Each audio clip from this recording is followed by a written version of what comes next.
परिचय। अर्जुन और उसके पिता गर्मियों के लिए वस्त्र खरीदने निकले हैं। वे दोनों ऐसे वस्त्र ढूंढ रहे हैं जो शीतल, आरामदायक, हल्के और रखरखाव से मुक्त हों। अर्जुन ने एक सूती शर्ट चुनी।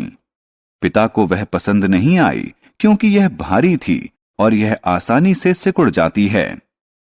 तब अर्जुन ने एक सिंथेटिक शर्ट चुनी जो हल्की थी और यह सिकुड़ती नहीं थी। उसके पिता ने इसे भी नापसंद कर दिया क्योंकि यह नमी को अच्छे से सोखती नहीं है।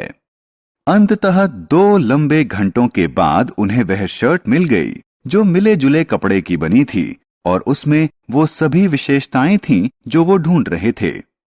इस पाठ में हम रेशे और कपड़े के बारे में जानेंगे। आओ सीखें। वस्त्रों का महत्व बताना, रेशे को परिभाषित करना, प्राकृतिक और कृत्रिम रेशे में विभेद करना, कपड़े की बुनाई, रंगाई, डिजाइन और सिलाई के बारे में बताना।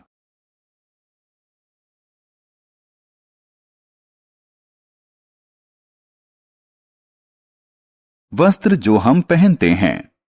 हम सब वस्त्र पहनते हैं। वस्त्र हमें ठंड, गर्मी, बरसात, धूल और कीड़ों से बचाते हैं।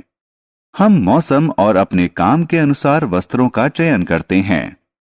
हम जो वस्त्र पहनते हैं वो हमारे नजरिए और व्यक्तित्व को दर्शाते हैं। रेशा। रेशा वह कच्चा माल है जिससे वस्त्रों का निर्माण होता है। रेशे विभिन्न चरणों से गुजरकर वस्त्र बनते हैं। सबसे पहले कच्चे रेशे को लंबी लड़ियां बनाने के लिए आपस में ऐंठते हैं। इन्हें धागा कहते हैं। कपड़ा बनाने के लिए धागे की कताई बुनाई की जाती है। कपड़े का प्रयोग लोगों की जरूरत के अनुसार विभिन्न आकार और प्रकार के वस्त्र बनाने के लिए किया जाता है। रेशे 2 प्रकार के होते हैं। 1. प्राकृतिक रेशे।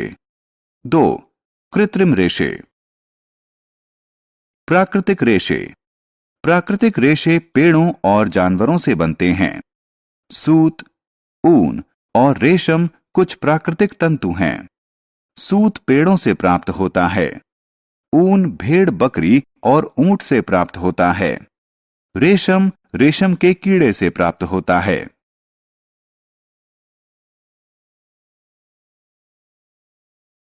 कृत्रिम रेशे। कृत्रिम रेशे मानव निर्मित होते हैं।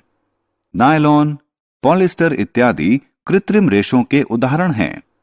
कृत्रिम रेशों से बने कपड़े सस्ते होते हैं, जल्दी सूखते हैं और सिकुड़ते नहीं हैं। आमतौर पर मजबूत और मुलायम कपड़ा बनाने के लिए कृत्रिम रेशों को प्राकृतिक रेशों के साथ मिला दिया जाता है। बुनाई। बुनाई वह प्रक्रिया है जिससे धागों से कपड़ा बनाया जाता है। इसके लिए धागों का एक समूह क्षैतिज रूप से बिछाया जाता है और दूसरा ऊर्ध्वाधर रूप से। इस तरह एक दूसरे को काटते हुए धागों को बुनावट कहते हैं।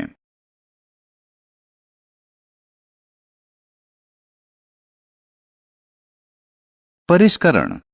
वह प्रक्रिया जिससे कपड़े की दिखावट और उपयोगिता में सुधार हो उसे परिष्करण कहते हैं।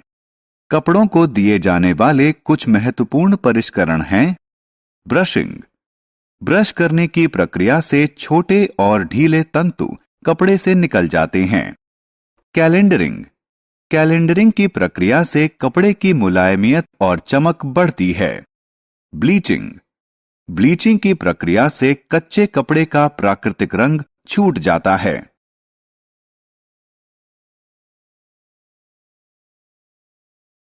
रंगाई। कपड़े को नया रंग देने को रंगाई कहते हैं।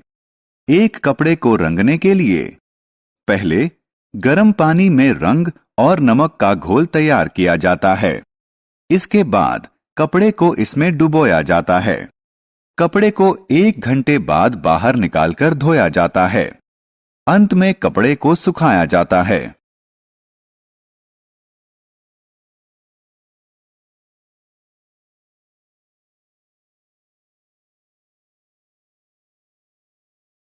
डिजाइनिंग। डिजाइनिंग की प्रक्रिया द्वारा कपड़े पर छापे बनाकर इसकी सुंदरता को बढ़ाया जा सकता है। कपड़े को इनकी सहायता से डिजाइन किया जा सकता है। स्याही, रंग या कढ़ाई, पत्थर, सजावटी दाने या क्रिस्टल, लेस या जरी।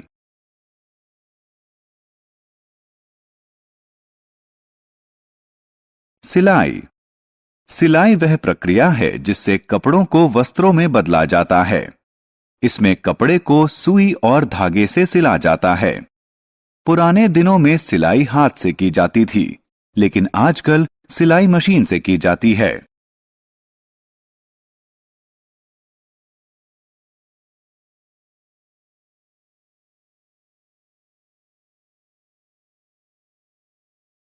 हमने क्या चर्चा की?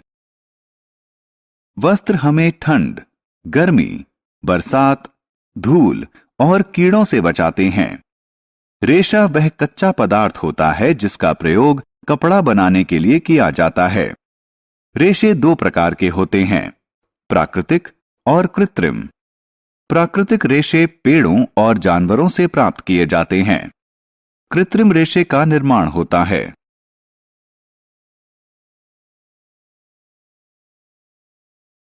कपड़े का निर्माण एक जोड़ी धागों को आपस में एक दूसरे के समकोण पर बुनकर किया जाता है।